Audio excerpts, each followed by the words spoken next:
casamos. E agora? Nós estamos mais uma vez aqui nesse podcast e com certeza vai ser um tempo muito especial. Nós estaremos falando hoje sobre não existe casamento perfeito.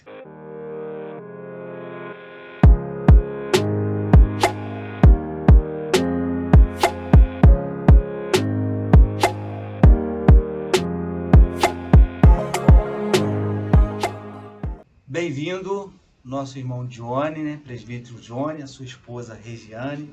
Sejam muito bem-vindos mais uma vez assim, no nosso podcast, né? Mais uma vez vocês não, né?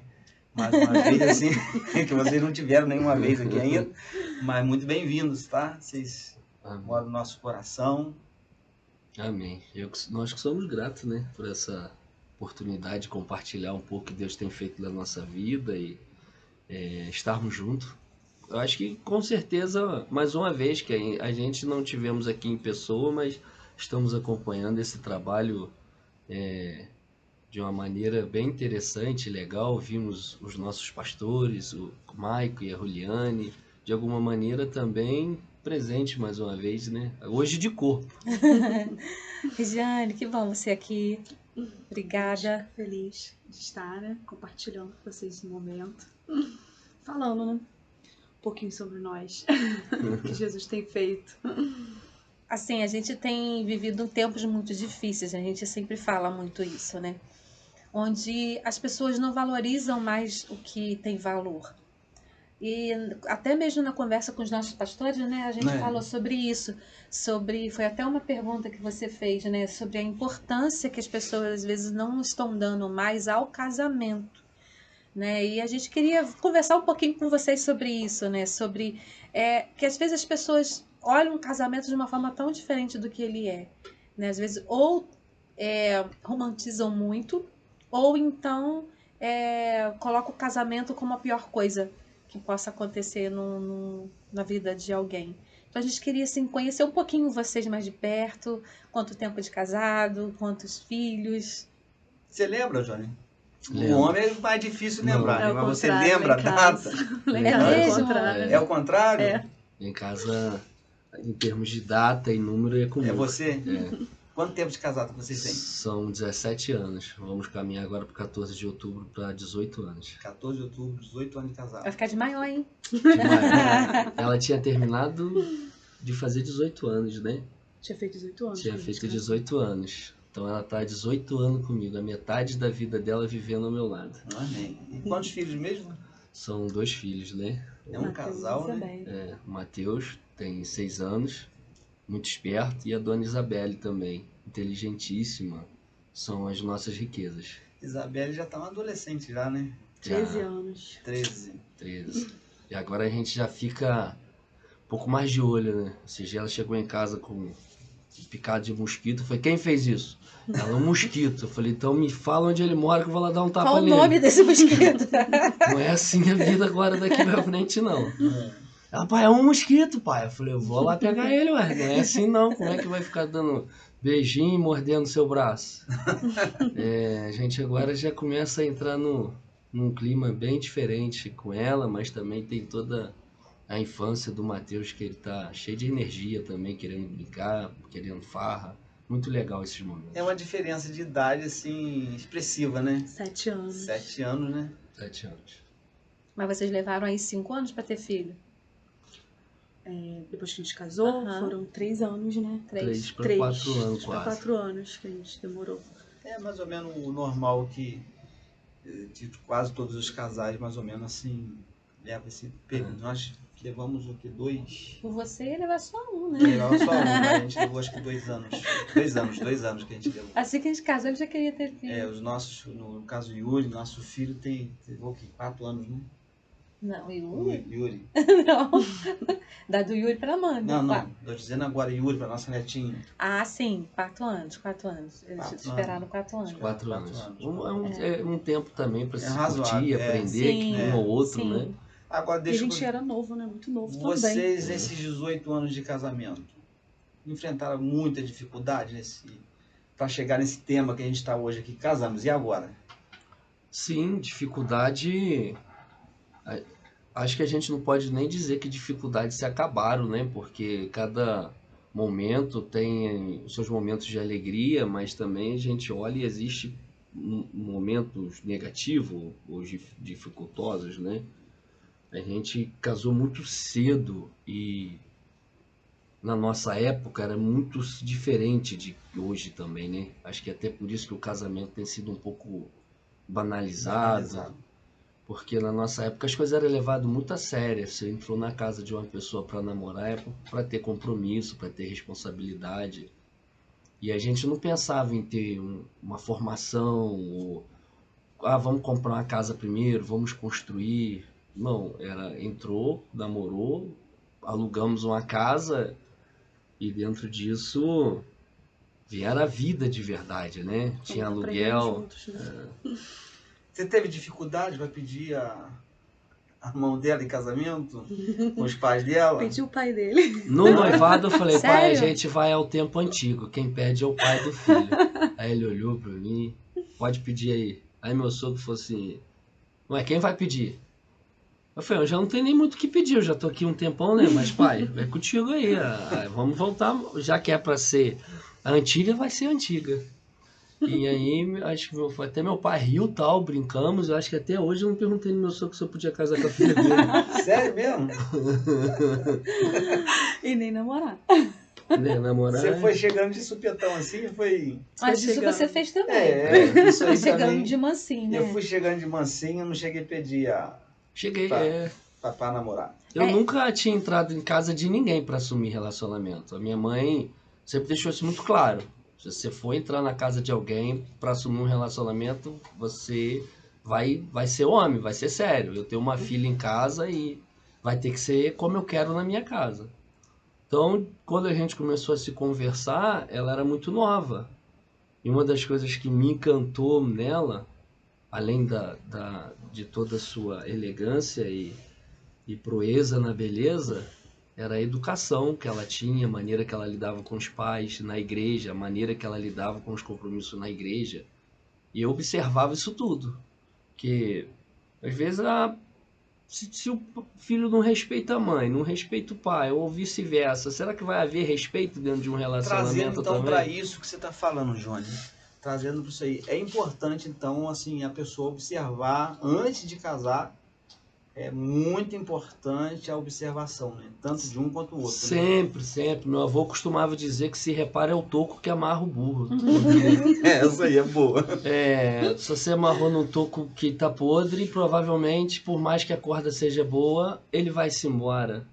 Então você observa, eu sempre fui observador. E quando eu cheguei lá na igreja e vi ela, a maneira dela se comportar com os pais, se comportar na igreja, eu disse, Deus, essa menina eu caso com ela.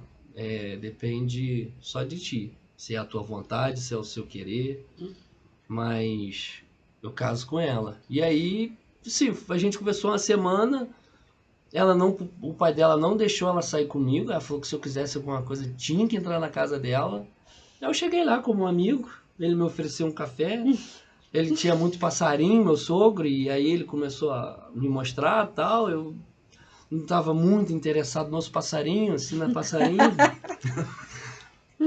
E aí a gente foi chegando. Tô lá já 21 anos, vamos fazer agora. É interessante isso porque no curso Avance Casais, a gente tem uma lição que fala sobre isso.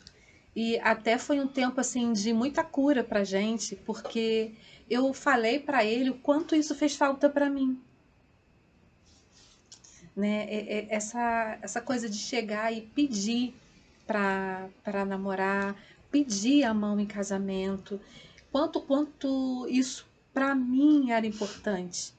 E aí a gente pôde, né, orar, né? E ali ele pediu perdão e a gente se consertar naquele momento. E a gente tem uma lição que fala sobre isso.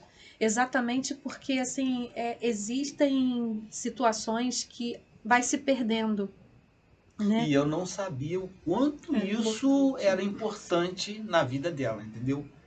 Eu não imaginava isso. A gente só foi imaginar, só foi parar, a ficha só foi cair quando a gente estava realmente escrevendo o curso, escrevendo essa apostila, né? E que a gente foi que caiu essa ficha e ali, na hora que ela foi Acabou falar... compartilhando, né? Sim, aí houve o tempo de cura ali, né? É por isso que às vezes existem coisas no casamento, no relacionamento, que a gente vai acontecendo e a gente não sabe nem muito por que está acontecendo aquilo. E de repente você vai se deparando com algumas arestas que ficaram lá atrás. E aí, se você não parar e não organizar e fechar aquelas arestas, muitas coisas podem acontecer. E como a gente falou logo no princípio, não existe casamento perfeito, né? Existe casamento saudável, para que os dois possam ficar e ser felizes.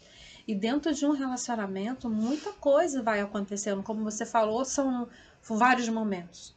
São momentos, muitos, muitos. Tem dia que hoje a gente às vezes conversando, nós dois, a gente ri de alguns, pensa em outros como faltou experiência, mas como aquilo também nos trouxe experiência. O tempo, ele é algo muito fabuloso, assim, não tem como ele nos ensina. E a dificuldade, ela de alguma maneira, eu costumo dizer que o problema ele é para ser resolvido. Pode ser que a gente não consiga ser resolvido hoje, mas ele está ali para ser resolvido. Se você não sabe, você pergunta quem sabe, você busca um conhecimento, mas o problema a gente resolve. Já teve dias de eu olhar e falar, acho que não vai dar mais. Já teve dias de a gente dizer, olha, não, acho que não dá. Você quer construir casa, eu quero construir prédio, você quer um par de sapato a mais, eu quero um carro, acho que não vai dar. No início, né? No início a gente entrou muito assim. Eu faço minha parte, o meu dinheiro é meu, seu dinheiro é seu. Aí eu queria comprar sapato, né? E ele, eu quero equipar minha moto. Então, assim, até a gente chegar no momento que nós dois nos reunimos, assim, não, nós temos que ter o mesmo objetivo. Vamos comprar sapato? É sapato. É sapato. Vamos equipar a moto, mas juntos, vamos fazer juntos. Vamos escolher um carro, vamos escolher juntos. Então, depois que a gente percebeu isso e a gente começou a ajustar isso, a gente passou a compartilhar mais as coisas juntos, né? Porque no início a gente era muito novo, então cada um tava meio indo para um lado, os dois meio perdidos, né?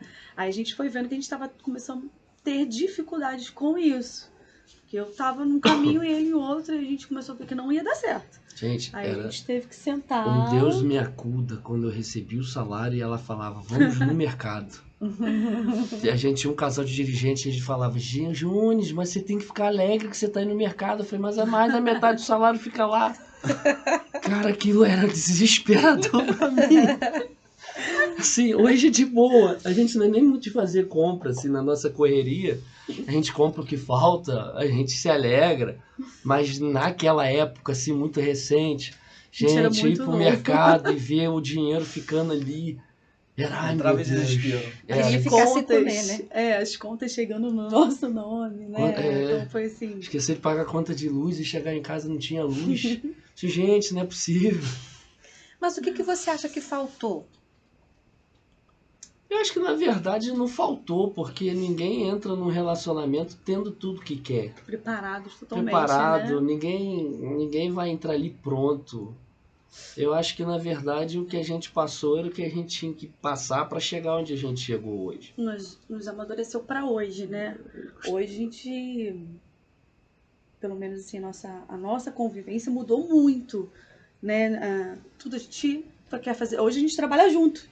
Então não tem mais aquele negócio, vamos, meu e seu, né? A gente, tudo é nosso.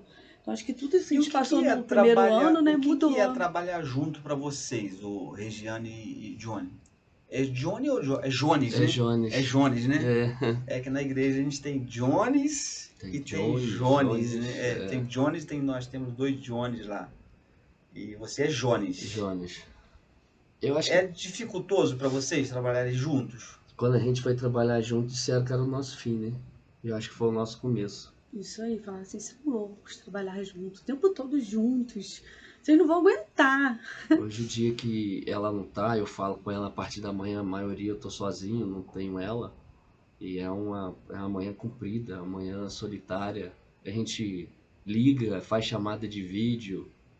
Para vocês é gostoso trabalhar junto. Isso. Pra gente, na verdade, é estar junto, não é trabalhar junto. É prazer de trabalhar, de estar junto. Tá né? junto, chego em casa, a gente faz o que tem de fazer junto, não tem meu trabalho, teu trabalho. Ah, Tudo tem nosso. roupa para lavar, então eu vou arrumar a cozinha, eu vou fazer janta. Não tem, se é para ficar junto, vamos ver uma série, ou vamos tirar um momento de leitura com as crianças, é junto, não tem aquele... Eu acho que hoje está faltando um pouco disso, sabe? A gente bate muito nessa tecla, assim, quando a gente está ministrando o curso, porque se perde um pouco isso. Né? Isso que vocês têm até frisado aqui, né? O meu, o seu. A gente estava até compartilhando com o Romão, que é o nosso genro, como que foi, né, o nosso começo, né? A minha sogra, ela falou comigo, você nunca vai saber quanto o teu marido ganha, porque o pai dele nunca deixou eu saber. Eu fui saber, ela foi saber quando ele ficou doente. Nossa. Porque aí ele ficou na cama, ela... Aí ela teve que controlar toda a finança da casa, mas... Devia ter ficado até perdida, né? Porque Mas não sabia. o meu pai ele era muito tímido, ele era muito fechado. Então o meu pai, quando ele ia no mercado comprar as coisas junto com minha mãe, ele separava o dinheiro aqui do lado. Ela aqui. não via quanto que tinha ali. Ele separava aqui do lado aqui, contava o dinheiro, ia lá, dava no caixa, pagava, pronto. Então, assim, eu falei, não tem problema. Porque na minha casa nunca foi assim. Na minha casa, os meus pais, quem administrava as finanças era a minha mãe. Só meu pai trabalhava e a minha mãe que administrava as finanças. Então, isso ficou muito forte na minha mente. Meu pai, ele chegava em casa do serviço, ele dava o dinheiro na mão da minha mãe. A minha mãe tinha um caderninho, ela lançava o dinheiro, porque tirava o dízimo. Né? Meu pai era autônomo, era barbeiro, então ele ganhava por dia. Ele pegava o dinheirinho, ela lançava quanto que vinha, e no final do mês tirava o dízimo e ela administrava. Então nunca foi assim, meu e seu, você não trabalha, nunca foi. Então eu levei isso para mim, junto, né? Eu levei isso, tudo que eles conquistaram foi muito junto. E eu acho muito legal, assim, a experiência que eu tive com os meus pais foi porque eu vi assim, não era porque a minha mãe não tinha um salário que ela não tinha participação nas finanças. Né? Ele entendia que ela estava ali como administradora. Olha só, não tinha estrutura, não tinha estudo, não tinha nada, mas eles tinham essa visão. Isso marcou muito.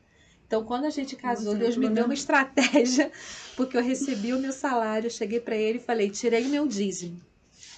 Agora você pode fazer o que você precisar, o dinheiro está aqui.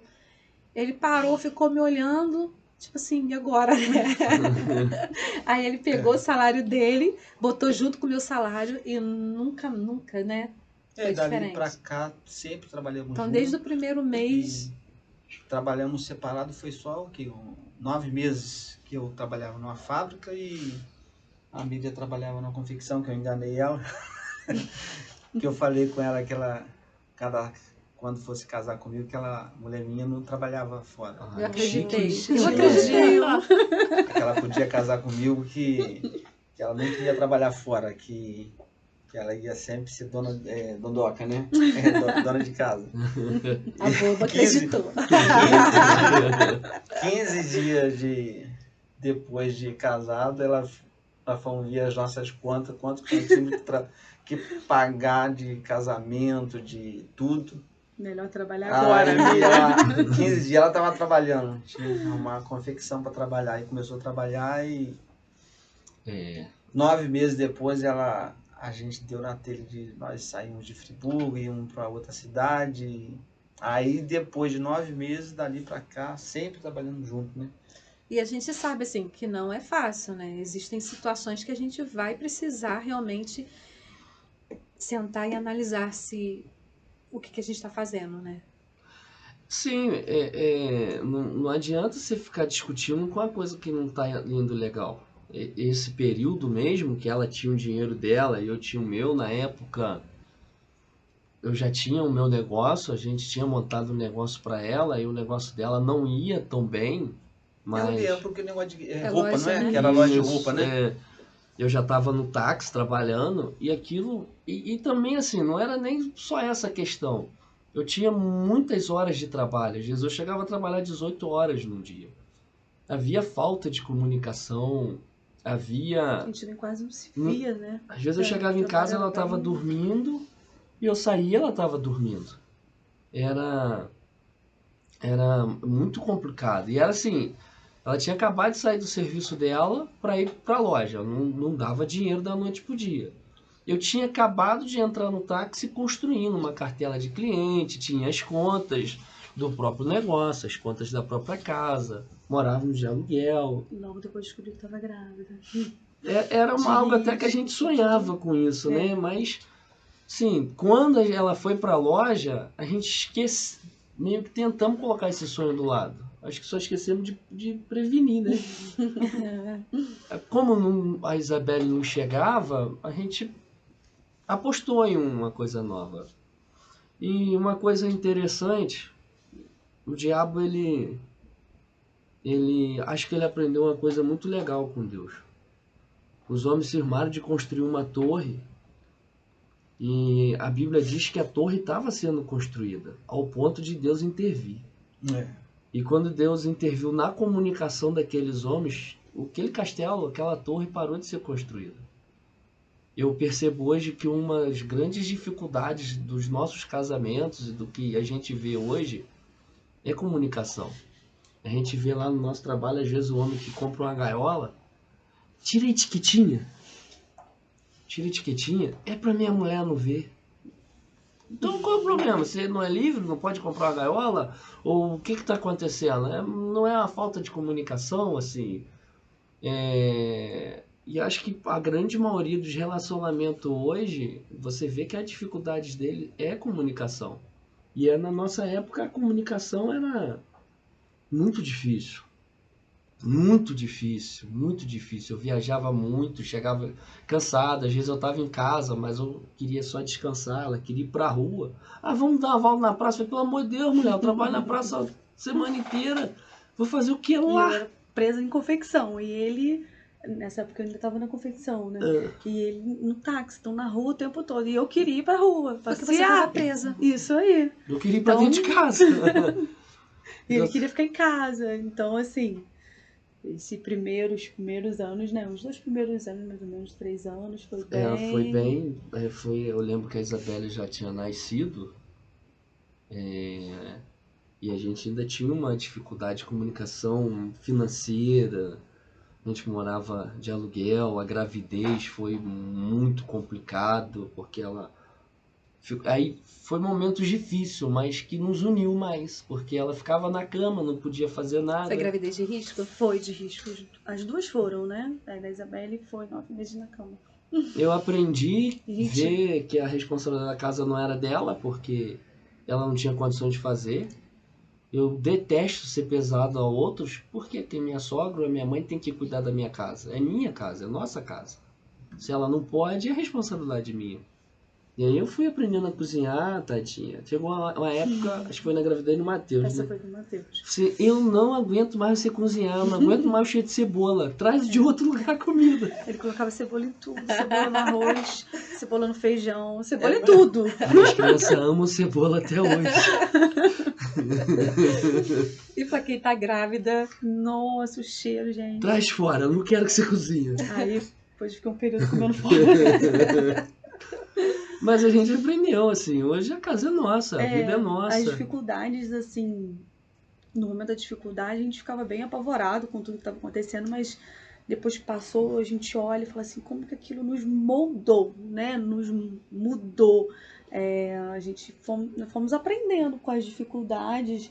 As dificuldades fez com que você se unisse mais ainda. Né? Mais ainda, e essa parte de compartilhar, que hoje a gente, igual a Miriam falando, né? A importância, a falta que fez o pedido, né? Quando a gente olha pelas coisas que aconteceu, a gente fala, poxa, naquela época aquilo me magoou, né? A gente nunca deixa de falar. Sempre quando a gente lembra de algo que a gente passou e que nos magoou, a gente compartilha um com o outro. Assim, naquela época, igual na época que eu tava grávida, ele trabalhava muito, porque eu tinha acabado de abrir um comércio com o meu irmão. Então, tudo que a gente investiu naquele comércio. E nós pagávamos aluguel. E de repente eu me vejo em casa, grávida e uma gravidez de risco. Tudo Aí, caro, né? Os exames era tudo particular, o médico tinha que ser particular. isso. Aí o que aconteceu? Ele trabalhava muito, então eu senti muita falta dele. Porque eu passei a gravidez praticamente sozinha, assim. Não tinha o Jones, né? Quando ele tava em casa, ele tava arrumando a casa, ele tava preparando a comida. Então, assim, a gente ficou com pouco tempo de comunhão também, que ele trabalhava realmente muito. Aí a gente passou por aquele momento, hoje a gente olha pra trás e fala assim, como que tinha que trabalhar? Tinha, mas também tinha que ter um momento de comunhão.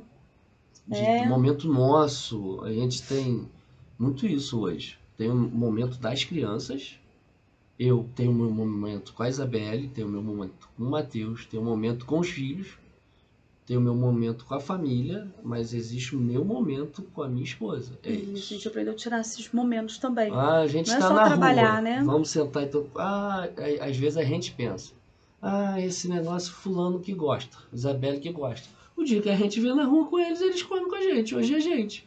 Hoje somos nós. Aprendemos a tirar isso. Na época que ela ficou grávida da Isabelle, ela começou a ter sangramento. E aí quando ela entrou na maternidade, o médico disse para ela, você já perdeu sua filha, seu filho. Pode ir pra casa terminar de perder, né? Você pode ir para casa que você já não tem mais nada. Aí foi nos indicado um médico muito religioso. Ele nos atendeu depois do compromisso dele na igreja. Aí quando ele ouviu o coraçãozinho da Isabelle batendo, ele começou a sorrir. E disse, mas aqui ainda tem uma vida, tem um coração batendo. Quem disse que está morto? Eu lembro que na época eu escorri uma lágrima. E aonde eu ia as pessoas falavam assim, Deus manda te dizer que ele vai te dar um presente. Deus vai te dar um presente. E sempre essa era a revelação que Deus tinha para mim. Eu vou te dar um presente. E nisso, quando ele disse que o neném estava vivo, a gente começou uma luta. Ela não podia às vezes ir fazer exame porque por causa do risco do carro, ônibus ou de carro, né? Tinha que fazer repouso. A gente não sabia se era menino ou menina. Eu ficava falando, não, é menino. Ela, é menina. Não, é menino, é menino. Aí havia a gente tinha um homem lá na igreja, o irmão Darli, falecido Darli. Ele era deficiente visual, mas ele só não enxergava o mundo físico. Um dia a gente foi almoçar na casa dele, ele nos convidou. Já estava bem pro fim, ela já estava andando um pouquinho. E aí na oração ele falou, eu vejo uma menininha sentada batendo os pés. Uhum. E ela girou sentada. Eu chutava muito. Aí no dia que a gente foi ganhar o neném, eu tava filmando e o médico puxou. Quando ia puxar a Isabelle, ele falou assim, vocês são tão novinhos. Quantos anos você tem? Eu falei, eu faço 25 anos hoje, 5 de outubro de 2009. Ele, nossa, que presente de Deus. Que legal. Aí eu, opa. É o meu presente. É o meu presente. Foi no dia do seu aniversário? No dia do meu aniversário. Eu tava completando 25 anos. Aí hoje a matemática é bem complicada, né? Que ela fala, papai, quando eu fizer 15 anos, quando você vai estar? Eu falei, melhor não pensar. Ela não vai acompanhar você de jeito nenhum. Sempre vai ter contas redondas. Quando você tiver com 20, vai ser uma idade bem complicada. Mas eu vi ali como que Deus cuida, zela pela nossa vida. Como vale a pena a gente, em todas as nossas decisões, colocar Deus na frente. Deus é a sua vontade. Eu lembro que quando eu namorava a Regiane, ela trabalhava e ela tinha muitos compromissos na igreja. E eu era presidente de uma cidade na congregação e a gente não tinha tempo para namorar. E às vezes, quando tinha tempo para namorar, ela estava envolvida em ensaio. A gente ia em consagração de manhã, aos sábados, né? Orar, a gente fazia campanha de manhã, quando a gente namorava. E uma dessas consagrações, eu fui muito determinado a largar a Regiane. Falei, ela não tá no mesmo clima que o meu. Você queria namorar, né? Ela queria Deus.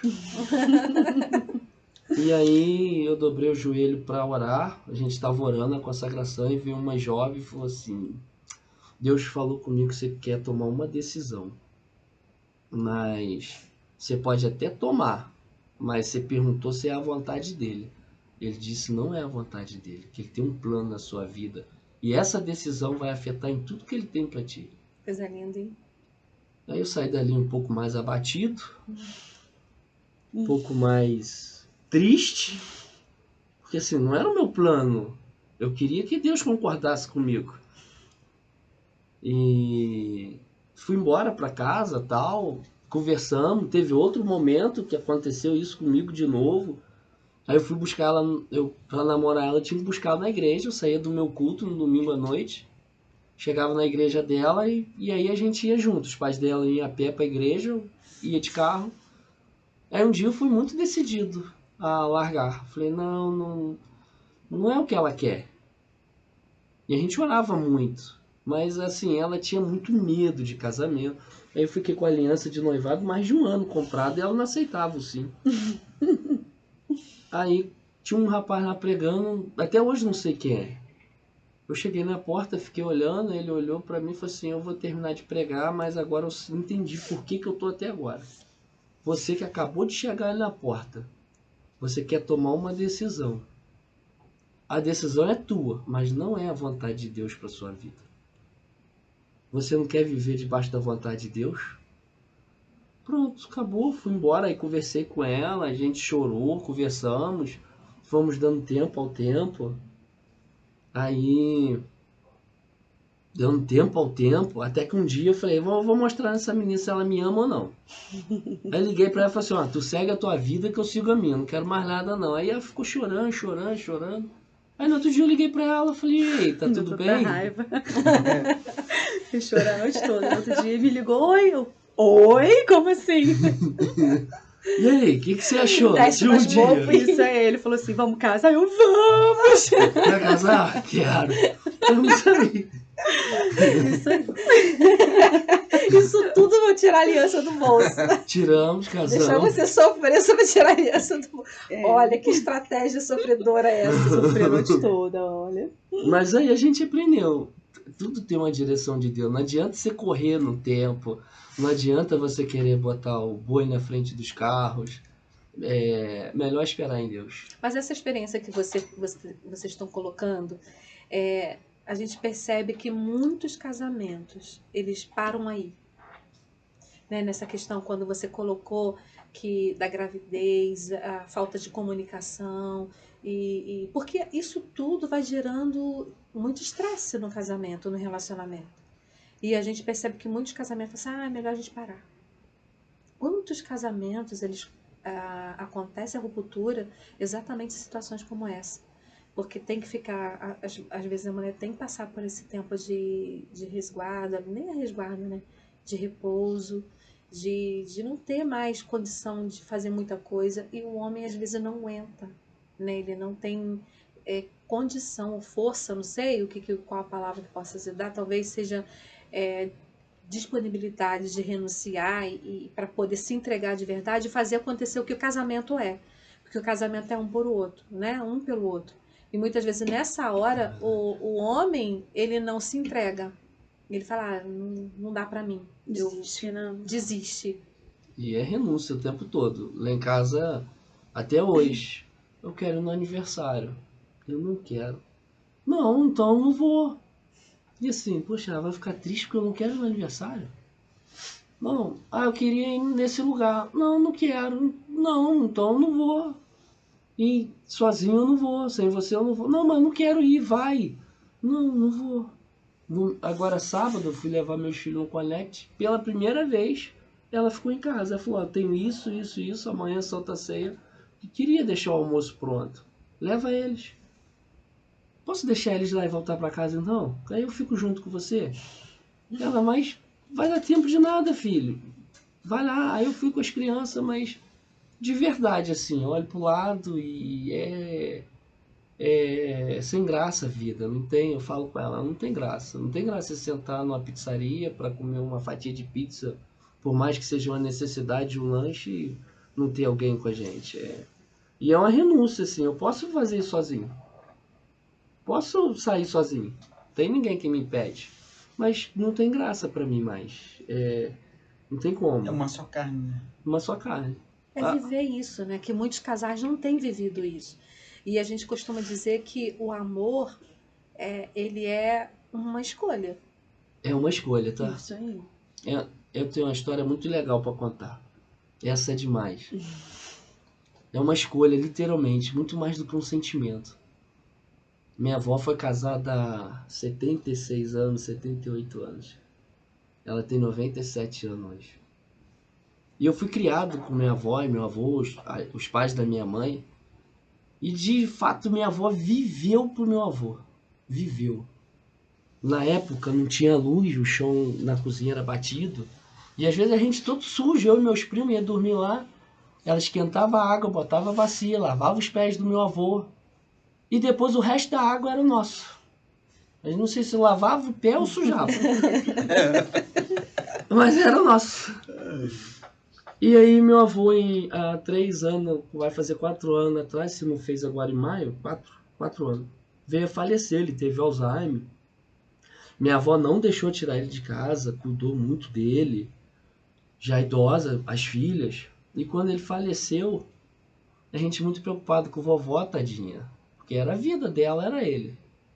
Falei, vovó, a gente sabe o quanto é difícil, né, vovô? Tal, a gente sabe que a falta que ele vai fazer. Ela falou, quando você amava ele? Aí ela falou, eu nunca amei esse velho. Sério? Sério. Aí ela contou a história que ela era noiva de um primo. E aí esse primo foi numa cartomante. A cartomante disse pra ele que ele ia casar com uma parente e que em 3 meses ela ia morrer. E aí o pai dela descobriu da história, não deixou ela casar com o primo. Pra ela não morrer. Pra ela não morrer. E aí arrumou esse casamento com meu avô. Meu avô era um homem muito bonito, de olhos azuis. E é fazendeiro, filho de fazendeiro. Então ele acreditava que era o melhor pra minha avó. Meu avô era entre aspas, um malandrão, assim. Vivia atrás de política e tal. Minha avó era muito trabalhadeira. Meu avô andava mais atrás de política, mas minha avó viveu pra ele. E aí houve um fato interessante, que esse primo dela mudou pro Rio, foi pra Marinha. Aí ele queria ver minha avó, já idoso. Mandou os filhos pedindo meu avô se ele podia vir ver ela. Meu avô permitiu. Quando botaram ele no carro pra vir ver ela, ele infartou e morreu. Sério? E ela conta, aí ela olha a nossa aliança hoje, ela olha, tem o nome dela escrito? Eu falei, tem, vó. Ah, o meu primo me deu uma aliança bonita igual a sua, assim, tinha o meu nome escrito. O amor dela era o primo. Mas por obediência, ela amou o meu avô. Por Ela 70 escolheu e amar. poucos anos, viveu pra ele. Nunca desrespeitou. Se você chegasse Era um lá com exemplo, carne ou um queijo, ninguém comia um pedaço sem antes ele comer. Mas ela, assim, de alguma forma, ela entendeu que ela precisava viver bem, né? Estar bem. Apesar de não ter sido a escolha dela, né? Isso aí. Mas ela decidiu que já que estaria Ali, nessa condição para ela teria que fazer o melhor para eu falo com minha esposa, não precisa dizer que me ama. Não precisa me amar loucamente. Seja como a minha avó. Não, Lavar os pés também? Não tá claro. se precisar, estamos aí. Sim, porque na verdade o amor vai muito mais do que sentimento, gente. A gente vê um homem dizendo que ama a esposa todo dia e nem por isso ele deixa às vezes chegar em casa alcoolizado ou não e às vezes bater, ter de alguma maneira ali um ato que não é amor. A gente vê aí hoje como as brigas essas questões aumentaram dentro do lar no país hoje. Hoje tem toda essa questão que defende a mulher, da agressão, mas como a agressão subiu hoje? E são pessoas que se dizem que se amam. São pessoas que dizem que estão nessa casa por amor. Então, eu acho que o amor ele é muito mais do que palavra. Não tá simplesmente no que a gente fala, tá no que a gente faz. E eu aprendi com isso. Eu aprendi que, por mais que eu tenha um sentimento pela minha esposa, o que ela vai levar para a vida não é o que eu sinto, é o que eu faço.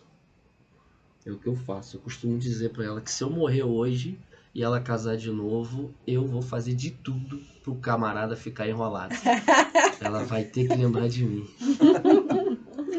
Vai ter que lembrar de mim, porque a gente vai passar uma vida inteira. Quanto tempo a gente vai passar junto? Então, quem obrigou a gente a isso? Ninguém. A gente tá aqui porque quer. É uma escolha, né? É uma escolha. Fazemos todos os dias, né? Eu quero estar. Esse dia eu fui pregar em um congresso de casais que o tema é depois do sim até o fim. E eu fiquei tão pensativo no tema porque a grande verdade é que depois do sim tem que fazer a pena até o fim. Tem que fazer valer a pena. Não tem outra escolha, né? O mundo, ele te dá escolhas. Depois do sim, se não deu certo, você para, né? Parte para outro. Sua felicidade, às vezes, não tá com seu esposo, tá em outro lugar. Mas não, depois a gente tem que buscar todos os dias. Vamos ter dificuldades? Vamos ter, né? Financeiras, na saúde, né? A gente passou... Eu falei que a gente já passou bastante dificuldade, saúde, finanças, mas em tudo a gente foi aprendendo a melhorar, a ver como que a gente poderia resolver os problemas juntos e não desistir, né? A palavra desistir, ela só ficou assim no primeiro ano do nosso casamento, né? Que a gente ficou bem na questão quando a gente estava cada um para um lado.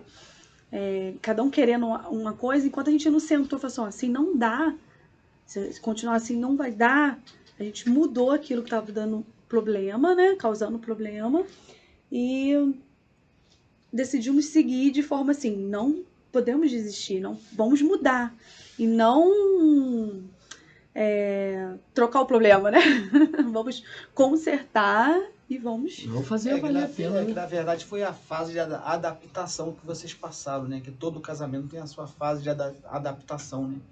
E geralmente são os primeiros 5 anos de casamento. E nada mais foi essa fase que vocês passaram e que vocês entenderam que vocês tinham que superar essa fase e agora vocês superaram. E agora hoje... vocês têm uma nova visão, né, de casamento. Com certeza, e até uma base, acho que esse 1 ano também nos deu base até para criar os nossos filhos, né, que hoje a gente, que eles veem no nosso casamento, a gente fala, é uma base para eles também. A gente fala assim, vamos orar, vamos pedir a Deus que já abençoe o seu relacionamento. Mateus tem 6 anos, a gente já fala, vamos orar para Deus preparar a sua esposa, né, papai e mamãe oram muito. Tanto quando namorávamos, noivando, e a oração foi muito base do nosso relacionamento, né? E uma coisa que mudou muito a nossa vida foi uma coisa que minha avó nos ensinou. Minha avó tinha um hábito de, toda noite, a televisão era desligada, uma televisão ligada na bateria. A gente via Carrossel na época, você nem...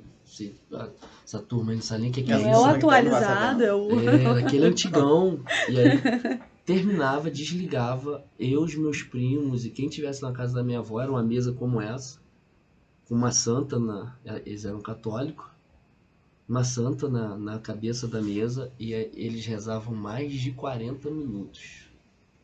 Faziam as rezas que eles fazem para Maria, para Pai Nosso, e depois orava por filha, por genro, neto por nome, pela vizinhança. Tinha um princípio, né?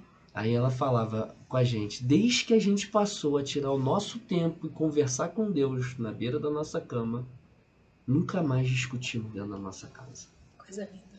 Nunca mais. Lá em casa eu costumo dizer o seguinte, igreja não vai ensinar seu filho a ser crente. Igreja, ele vai aperfeiçoar o nosso cristianismo. A gente está ali para aprender. Mas buscar melhorar depende de nós.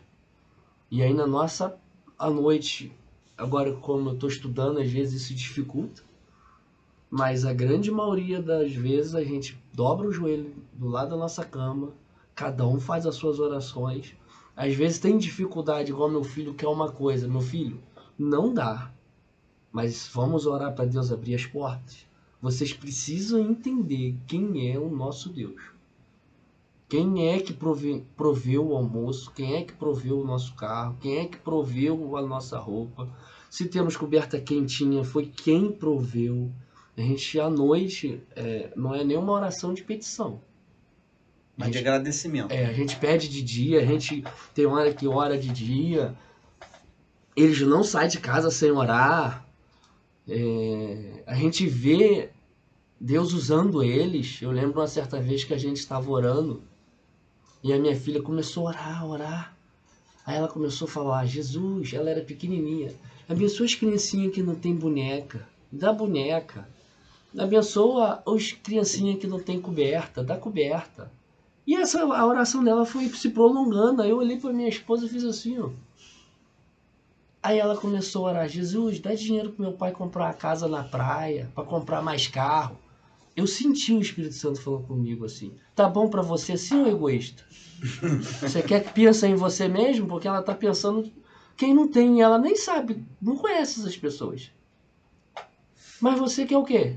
Aí ela continuou que o carro dele seja mais novo, que ele tenha a casa que ele sonha. E ela era pequena, aí eu comecei a chorar e ver, Deus, obrigado.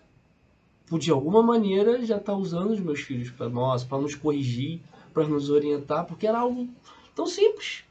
E ela pensando em criança que ela não tinha visto, e a gente vê como isso é grande. Esse dia ele chegou em casa que na igreja ele estava aprendendo sobre João Batista. Ele queria a história de João Batista, Mateus. Pai, conta a história de João Batista. Eu falei, meu filho, a história de João Batista é grande e é pequena. Assim, não tem muito o que aumentar. Aí eu li o texto quando João Batista dizia, eu batizo com água, mas virá um que batizará com o Espírito Santo. Eu falei, tá entendendo, filho? Aí expliquei a ele o que seria isso. E falei, agora você ora para Jesus te batizar com o Espírito Santo. Aí ele ora, Jesus, eu quero ser batizado com o Espírito Santo. Ele ora? Ele ora. Aí tem dia que ele pede o que ele quer a Deus. Teve uma vez que eu estava indo pregar, eu tenho síndrome de intestino irritado, e nessa época eu estava muito aflito, era um sábado difícil para mim. E eu ia ligar para onde eu ia pregar e ia cancelar, eu não ia, eu já estava praticamente pronto. Ele tinha uns 4 aninhos. Aí ele olhou para mim e falou assim, papai, você tá com dor na barriga? Eu falei, tô. Eu tô vendo um mal aí batendo na sua barriga. Eu falei, você tá vendo? Tem um mal assim, papai. Eu falei, então eu vou dobrar o joelho e você vai orar. Em nome de Jesus, mal, eu te mando embora. É assim, papai? É. Aí eu dobrei o joelho e botou a mão na minha cabeça e falou, em nome do Deus, vai embora, mal. Ó Deus, vence o mal. Amém. Aí eu levantei e falei, e aí? Papai, agora eu vi o Deus fazendo assim no mal. Que lindo. Sério, filho? Vamos lá, papai. Fui, preguei 1 hora e pouco, que eu tenho costume às vezes de pregar. Vou falando e quando eu vejo a hora passou, a esposa que fica lá dentro do banco assim, ó. E aí eu ainda até levei ele para comer hambúrguer, que ele gosta, e de lá para cá minha vida mudou muito, assim, é muito raro ter crise de síndrome, hoje eu sou outro. Mas ele entendeu que verdadeiramente Deus nosso cura, abre porta, eles têm que entender isso. Eu lembro que uma vez eu era pequeno e em casa não tinha o que comer. Eu falei, minha irmã, mãe, o que a gente vai comer hoje? Aí minha mãe falou, meu filho, não tem o que comer hoje. Ela estava lavando roupa. Vamos orar? Na varanda, quando ela acabou de dizer amém, chegou uma pessoa cheia de compra para nossa casa. Aquilo foi triste para minha mãe, mas de alguma maneira me ensinou a tanto Deus provedor que ela me ensinava a servir. Deus proveu aquele dia. E hoje a gente tenta passar isso. Nosso carro. Se a gente tem carro, é porque Deus proveu. E aí eles agradecem, eles entendem que Deus que provê as coisas lá para casa. Se eles estudam num bom colégio, é porque Deus proveu essas condições. E esses dias até minha filha queria fazer um curso de inglês. Eu também, eu vejo a inteligência dela, eu queria investir mais. Aí eu falei, filha, acho que você precisa orar e pedir Deus para abrir uma porta. Que você precisa fazer esse curso de inglês. Ela orou, e aí uma pessoa foi lá e falou assim, eu estava em casa e senti de pagar os estudos da Isabela e tudo. Olha Deus agindo, tá vendo? Quero pagar todos os estudos dela, quero pagar um curso de inglês para ela. Você pode? Eu falei, pode. Ela estava orando para isso. Eu até imaginava que Deus ia abrir a porta para mim pagar. Era até o que eu queria. Para mim pagar e sobrar até um troquinho depois, né? Mas Deus faz da maneira dele, eles têm que entender isso, E Deus. é interessante, o Jones e Regiane, que as pessoas às vezes perdem isso pelo fato de não entender que casamento vai ser difícil. Porque as dificuldades vão vir Nem sempre a gente vai ter tudo, né? e vai ter problema. Né? A gente vai passar por luta, a gente vai passar por problemas, não tem como. A vida é de verdade, a gente fala muito isso. A vida é de verdade. Até esses dias, a gente estava conversando até mesmo aqui em um dos podcasts, que eu falei que às vezes a gente tem dia que a gente não acorda legal, porque a gente é humano, né? Tem dia que a gente acorda assim, o que você está fazendo aqui, né? Mas é difícil às vezes a gente entender isso e olhar e falar, não, mas a gente precisa respirar e entender que o casamento é de verdade. Não adianta a gente romantizar tudo, não adianta a gente olhar e falar assim, vai ser fácil, não vai. Casamento não é fácil, porque é uma vida que a gente vai ter para sempre ali durante a gente, Uma vida. né? Enquanto a gente viver, realmente não tem como. A gente precisa olhar e querer que isso seja melhor. É né? uma vida, E verdade. o lindo disso tudo é que quando os nossos filhos eles fazem parte desse processo que a gente está vivendo. Eu sei que a gente já viveu muito isso na nossa casa também, e os nossos filhos também sempre fez parte desse processo de dificuldade que a gente A gente nunca passou. esconde, né? E a gente nunca escondeu deles, Sim. igual vocês nunca esconderam, e isso é importante para eles porque fazem eles crescerem. Eles passam a crer mais nesse Deus que nós servimos. E existe, às vezes, famílias, às vezes, existe cônjuges que eles escondem dos filhos. Eles não querem passar isso para os filhos, porque de repente pode achar que isso vai ser vergonhoso, vai ser algo assim constrangedor. Mas existe uma necessidade de nós compartilharmos com nossos filhos aquilo que nós estamos passando para que eles também possam absorver aquilo junto com a gente, orar também ao Senhor, porque eles fazem parte da família e eles vão buscar. Então nós vivemos isso, que quando a gente passava para eles, olha, a gente está passando por essa dificuldade, e eles sempre oravam junto conosco. É claro que de uma maneira mais leve, né? Você não vai de uma trazer forma o peso ali do problema. Mas de uma forma assim que eles venham entender que se hoje você não pode comprar aquilo para eles, é porque a gente está com aquela dificuldade. E para eles ajudarem a gente em oração e de uma forma que eles venham entender. Sim, sim. Mas não esconder deles. Não. Tem coisas que você não. Como a Miriam falou, não dá pra jogar tudo na mesa. É o peso. Mas a situação é essa. Hoje não dá. Hoje. Não dá pra gente comer uma pizza hoje? Não, hoje não dá. Não, hoje dá, mas não devemos. Você já foi semana passada. Já foi. Não. Eu costumo dizer que a honestidade é a melhor coisa. Tanto eu falo com minha esposa. Eu tenho que ser seu melhor amigo. Você tem que ser minha melhor amiga, ao ponto de que eu fui em algum lugar e de alguma maneira uma situação me deixou um pouco mais fora de mim. Eu tenho que chegar em casa, olha, aconteceu isso. A minha mente não raciocinou da maneira que era. Ora por mim, me protege. Eu acho que a gente é uma só carne, a minha dor ou a minha dificuldade vai ser a dela. A dela vai ser a minha. A gente está num mundo que é de verdade. Ninguém é santo. Ninguém é perfeito. Agora, não adianta a gente esconder as nossas imperfeições. Ao contrário, é melhor você contar a tentação do que ter que confessar o pecado.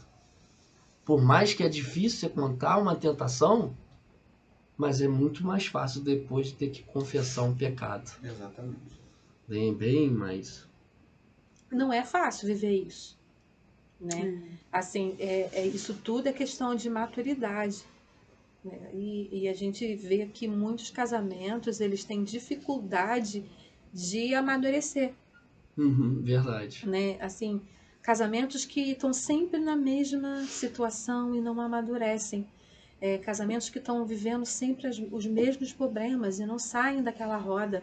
É como se fosse, né, ali um ciclo que não consegue se completar por conta, muitas vezes, de amadurecimento, talvez de entendimento daquela situação.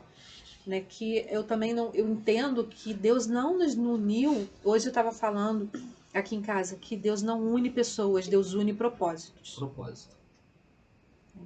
Então, quando Deus une alguém, Deus une para um propósito. E a gente precisa entender qual é o propósito que Deus nos uniu. Né? Porque, assim, isso não significa que eu vou viver uma vida de princesa, nem de príncipe. Não é isso. Não. A gente Mas vai ter problema. né, vamos conquistando, né? A Regi, quando conheceu Jesus, né, foi muito, muito bonito a maneira que Deus se apresentou a ela. E aí, quando a gente se conheceu, ela tinha um propósito. Eu quero levar Deus para as pessoas que estão como eu estava.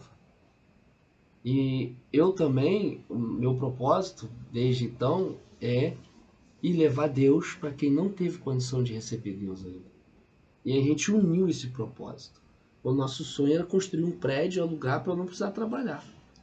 Mas a gente construiu um castelo, foi a nossa casa. A gente não juntou dinheiro, a gente não tem o pensamento nisso, né, Flor? Mas, assim, enquanto a gente viver, tanto ela quanto eu, a gente pensa em levar a vida para o céu. A gente vai dar a nossa vida. Hoje a gente tem Isabela e Mateus sobre a nossa responsabilidade. E eles vão ser os primeiros que a gente vai levar para o céu com a gente. Eles fazem parte dessa missão. Agora, o nosso propósito, vamos casar. Qual o intuito de casar? Para quê? Só para unir corpos? Não é só corpo, né? Mente, propósito, sonhos, tem que ser o mesmo. Não adianta sonharmos diferente. Tem que ser um só. E não adianta também a gente idealizar algo perfeito. Né? Não vai existir uma perfeição. Porque nós somos homens, né? Somos humanos, então não tem como ser. Né? Mesmo querendo acertar. Né? Eu falo muito isso com a minha filha. Filha, se mamãe errou com você pode ter certeza que foi tentando acertar. Né? Então, às vezes a gente acha fazendo melhor e às vezes não tá, né? E às vezes nem é erro, né? Às vezes a gente olha e fala, erramos, mas daqui a pouco a gente vai ver que na verdade não era um erro, né? Era um acerto. Às vezes tem acerto que a gente acha que é erro, que era acerto e na verdade foi erro. E a gente fala muito aqui em casa, né? Vocês falaram sobre... De hoje vocês têm muita cumplicidade. Hoje a gente estava falando, eu perguntei ele, Paulo, e qual é o nosso ponto forte? Aí ele me pergunta, difícil, mas eu falei para ele, é a cumplicidade. Né? Assim, porque a gente sempre teve muito junto. Teve um problema, mas a gente parou, a gente sentou, a gente resolveu. E a gente falou, não, a gente vai dar certo. Existem muitos problemas, né, que a gente compartilha, a gente sempre teve aquele hábito de conversar bastante, né? E existem problemas que infelizmente a gente passa no nosso casamento, não tem jeito, todo casamento vai... Aquilo que a gente falou no início, né? Não existe casamento perfeito, existe casamento feliz e você procura ter felicidade no seu casamento. A perfeição, você nunca vai chegar na perfeição do seu casamento, mas você pode chegar a um casamento feliz. Todo dia conquistando a felicidade no seu casamento. Na verdade, se você não for feliz, você não vai ter um casamento feliz. Eu costumo dizer para minha esposa, a Bíblia nos ensina a amar o próximo como a nós mesmos. Se você me amar mais do que você se ama, vai ser ruim. Tá errado, né? E se você também me amar menos do que se ama, não vai dar certo. Primeiro a gente tem que se amar, ser feliz. A vida é feita de problemas. Mas a nossa alegria não está pautada nisso. A gente tem que pautar a nossa alegria em coisas que são reais, que não é momentos que leva. E se a gente não ser feliz por nós mesmos, não tem como eu fazer ela feliz. Não tem como ela me fazer feliz. Não tem. Porque a lacuna tá aqui dentro, né? Sim. Aí você quer que o outro preencha algo que só você pode preencher. Então não vai dar certo. Não tem como. Não tem como buscar algo nele que eu tenho que preencher em mim. Vai dar errado, Não tem, é impossível. né? Primeiro você tem que ser feliz. Sem Cristo, acho que não existe alegria. Eu lembro como a minha casa era sem alegria, sem Cristo. E eu tenho certeza que se Regiane falar de como era a casa dos pais dela sem Cristo, acho que não podemos dizer que era um inferno, porque eu não conheço o inferno, mas não é o céu, né? No dia que o João foi ministrar nessa palestra de casais, né, eu estava até pensando, porque quando minha família não conhecia Jesus, ninguém conhecia Jesus no meu lar, né, eu sempre tive aquele negócio assim, de não querer casar. Eu pensava assim, eu não vou casar para viver nisso, eu não quero casar. E às vezes eu olhava para os meus pais e falava assim, mas por que eles não se separam? É melhor viverem separados e felizes. Era o meu pensamento como filha, que às vezes olhavam, né, via o que estava acontecendo. E depois que Jesus entrou, ele me mostrou que não adianta, né, se ele não estiver. Quando Jesus está, muda. Hoje eu olho, eu tenho o prazer de chegar lá em casa e ver minha família e falar, Jesus, obrigado. Porque antes meu pensamento era de uma forma, mas hoje eu entendo que a verdadeira alegria só Jesus pode fazer. É o cordão de 3 dobras. Né? É só com ele, né? Aquilo que eu olhava e achava imperfeito, infeliz, quando Jesus entrou, ele transformou. Né? Hoje eu olho e falo, Jesus, obrigado. Né? Algo assim, os meus pais juntos, ele em comunhão ali, coisas que eu jamais, né, imaginava para a vida deles. Depois que Jesus entrou, mudou. Então, Jesus, acho que é o remédio, é a receita, né? É quem nos ensina, né? A melhorar, a sermos melhores. Isso aí. E é que eu sempre falo com o Jones, né? A gente tenta sempre pedir a Jesus, orar e falar, Senhor, eu não tô conseguindo ser uma boa esposa em tal área, me ajuda, né? Me dê força, me dê sabedoria, que às vezes a gente quer agir com as nossas mãos. Aí a gente sempre fala, Senhor, nos ajude aqui, como resolver. Porque a gente é muito eu e ele, né? Então, às vezes, a gente fica assim na dúvida do que fazer. A gente vai o quê? Vamos para oração, vamos pedir a Deus, né? Qual a direção tomar. Com ele as coisas ficam totalmente diferentes. Glória a Deus, amém. Gente, passou rápido. Passou? Passou rápido, foi bom demais. A gente ter recebido vocês aqui na nossa casa. Não vai ficar só nessa vez. A gente vai marcar. A Regiane tem um testemunho lindo, né? Muito lindo de cura, né? De milagre. Isso. Foi até esse testemunho antes de vocês se casarem, né? Foi quando você era solteira, né? Isso. Mas isso aí fez um reboliço na sua vida e no casamento de vocês também, esse testemunho. Sim, porque a minha família ninguém conhecia o Senhor. Aí eu fiquei muito doente, tinha uns 12 anos, eu fiquei muito doente mesmo, e a resposta dos médicos foram que eu não iria andar mais. Falaram com os meus pais, né? Não tinha mais jeito. E se eu sobrevivesse, eu ia depender da cadeira de rodas e de remédios. E na época, o meu pai trabalhava numa empresa, minha mãe não trabalhava, né? Ficava em casa comigo e o meu irmão. E o meu pai foi pedir férias no patrão dele. E explicou o patrão dele o porquê que ele precisava de férias, né? Porque eu estava doente e tudo mais. E nisso um irmão ouviu e nos convidou o meu pai para estar indo na igreja, que seria no casa central, num dia de culto lá. Aí o meu pai falou, então tá, eu vou levar ela. Quando ele chegou em casa e começou a me arrumar e tudo, eu comecei a passar mal. E eu começava a passar mal, tinha falta de ar e desmaiava. E o médico havia avisado a minha mãe que quando eu começasse a passar mal, tinha que correr logo comigo para o hospital. senão poderia que eu morresse em casa. Então eu falei assim, ó mãe, quando ela começar a passar mal, vocês têm que trazer ela pra cá, rápido. Então quando eu começava a passar mal, era aquele alvoroço. E nisso, né, eu comecei a passar mal e não ia mais no culto. Mas o Senhor despertou essa família. Eles iam ficar me esperando a gente em frente à igreja. O Senhor despertou que eu não iria lá, ia conseguir chegar lá. E eles foram até a minha casa. Eu falo que o Senhor não só me curou, né? Que eles chegaram na minha casa, sem nunca eles terem ido. O Espírito Santo levou eles na minha casa. Não conhecia o endereço, né? Não sabia o endereço, porque esse irmão, ele trabalhava com meu pai, né? Na hora de ir embora, todo mundo, cada um ia para sua casa. Então, o Espírito Santo levou eles na minha casa. Eles chegaram na minha casa e viram uma menina em cima da cama, né? Com laudo médico que não iria andar mais.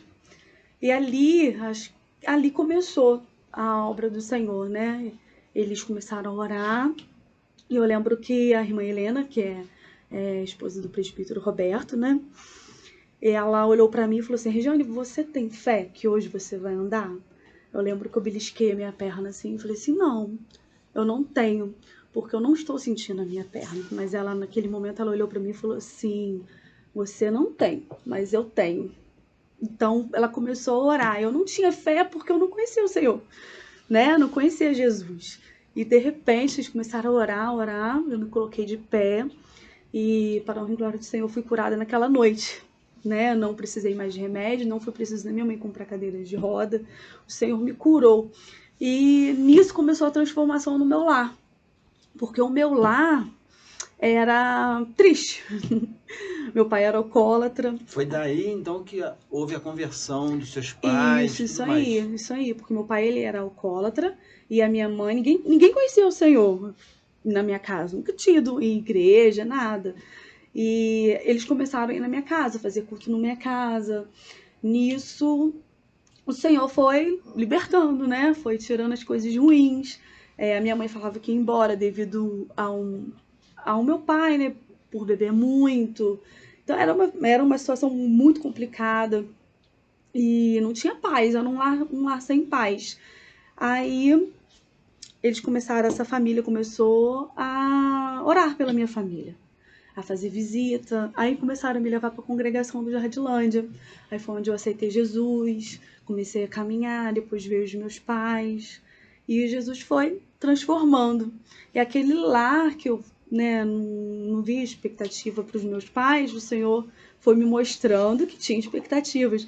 No tanto, eu falo com ele que quando eu conheci ele, tinha sido muito recente, né? Porque eu me converti e Jesus foi transformando o meu lar, né? Foi tirando da minha cabeça essa mentalidade que eu tinha, que casamento, para mim, nunca. Era o que eu pensava, nunca vou casar. Né? Eu cresci pensando assim, não vou casar. Casar para ser triste, casar para viver o que eu estou vendo os meus pais viverem, eu não vou casar.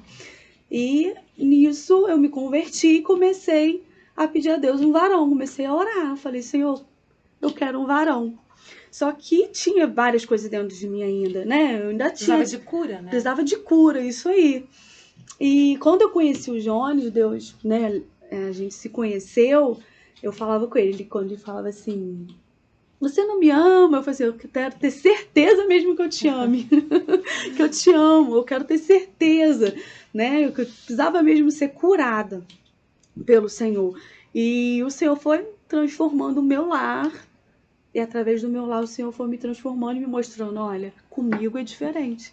Quando tem Jesus, o lar é diferente. Amém. Né? E foi transformando. E foi difícil, né? O pai dela aceitou Jesus. Aí no dia que o pai estava na reunião de batismo, ela foi contar o testemunho, a mãe aceitou Jesus. Foi.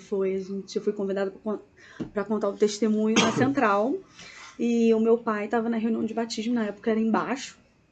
Aí, quando eu acabei de contar o testemunho, alguém estava com a mão levantada aceitando Jesus. Quando eu olhei, era minha mãe.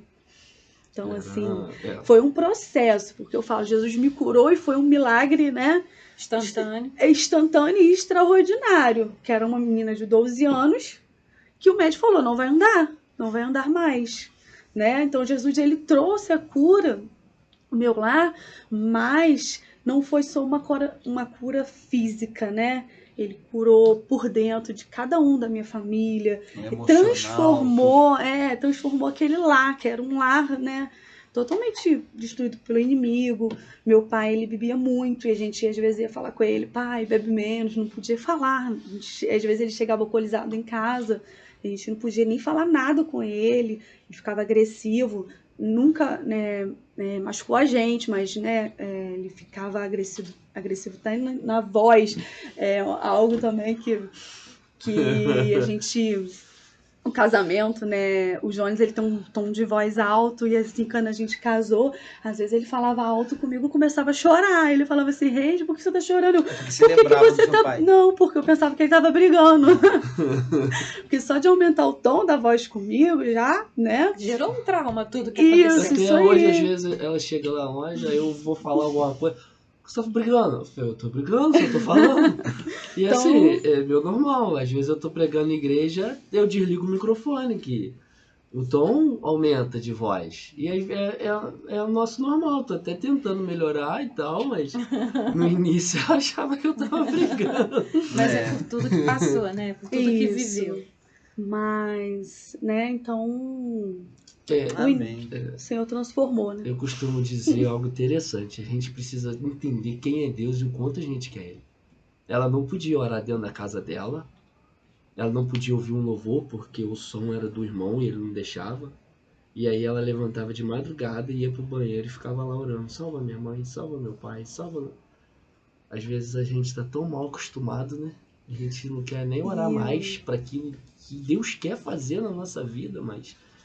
E algo, assim, muito interessante, quando a gente falou do rádio, eu lembro que eu aceitei Jesus, aí depois veio meu pai, depois veio minha mãe. Aí ficou meu irmão. E os meus pais só deixavam eu ir pra igreja se alguém passasse lá em casa, né? Às vezes em ensaio e tudo. Então os jovens da Jardilândia sempre passavam na minha casa, me pegavam e me levavam pra igreja. E o meu irmão tinha um som que ele deixava ouvir louvor nele. Só que quando chegava próximo a hora dos irmãos passar na minha casa, ela colocava funk. Eu tampava brigar com ele. Falava, vocês não podem fazer isso, eles vão passar aqui, quem eles vão achar que eu sou? Aí um dia ele olhou para minha mãe e falou assim, olha aí, a crente que você está deixando ir para a igreja. Aí o Espírito Santo falou comigo, não é ele que você tem que mudar, é você. Você tem que mudar, a sua atitude está errada. Não é brigando, né? Que exemplo realmente que eu estava dando. Aí a partir daquele dia eu falei, Senhor, me transforma, né? Me muda ao ponto dele olhar para mim e falar assim, eu quero o Jesus que a minha irmã tem, né? E o Senhor transformou. Hoje eu posso dizer que eu e minha casa servimos ao Senhor. Amém. Glória a Deus. Que lindo, gente. O que Lindo vocês, demais. assim, hoje deixa, né? Para os casais que tá nos ouvindo, né? Para as famílias, para os jovens, né? Assim, apesar de toda essa circunstância, apesar de todos os problemas, ainda vale a pena o casamento, né? Vale muito a pena. Assim, para os jovens, ore, né? Antes de casar, ore, peça ao Senhor confirmação, coloque sempre nas mãos do Senhor, né? Algo... Tudo, né? Até na escolha de uma profissão, Isso. o plano de Deus é perfeito. Ele vai além dos nossos, né? E às vezes a gente acha que nós sabemos o que queremos, e o plano dele é bem melhor para nossa vida. Bem melhor, né? E como casal, acho que o compartilhamento, a amizade, né? A cumplicidade, né? Fale o que te magoa, fale também o que te alegra. Acho que isso é muito importante num casamento, né? Não deixe o espírito de namoro morrer, né? Porque quando a gente namora, quase nada magoa, e depois que casa, tudo magoa, tudo é motivo de confusão, de intriga. A gente casou, na verdade, para namorar. O namoro foi só um conhecimento. O casamento é onde a gente oficializa verdadeiramente um namoro. E é até o fim, né? Então, não deixa o espírito morrer de namoro. Não deixa a rotina do dia a dia tirar isso. Eu costumo dizer que a nossa casa é o nosso castelo. O mundo pode desabar ali fora. Tem dia que é difícil. Mas o meu sonho é ir para minha casa, fechar minha porta e verdadeiramente ali a gente achar um paraíso. Às vezes você chora dentro de casa. Às vezes a tristeza tá ali. Mas ali dentro não é lugar de outro lugar de confusão. É o seu paraíso, é o seu porto seguro, é a sua casa. Deus tem que fazer habitação ali. É o nosso jardim. Deus tem que estar ali. É o nosso paraíso. Tem o mal rodando? Tem, mas aí a gente escolhe com quem a gente quer se relacionar ali dentro. Amém. Gente, a gente aprendeu muito com vocês. Foi bom demais. Ficaria aqui mais tempo. Ficaria mais tempo. Jones, obrigado, tá? Obrigado a vocês. Regiane. Obrigado mesmo por esse momento. Foi precioso esse momento. Tenho certeza que foi precioso também para as pessoas que estão nos assistindo. E com certeza semana que vem nós temos mais, tá? Obrigado por ter estado conosco até aqui. E Deus abençoe, tá? Fica com Deus. Até o próximo Casamos. podcast. E agora? Deus Amém. abençoe.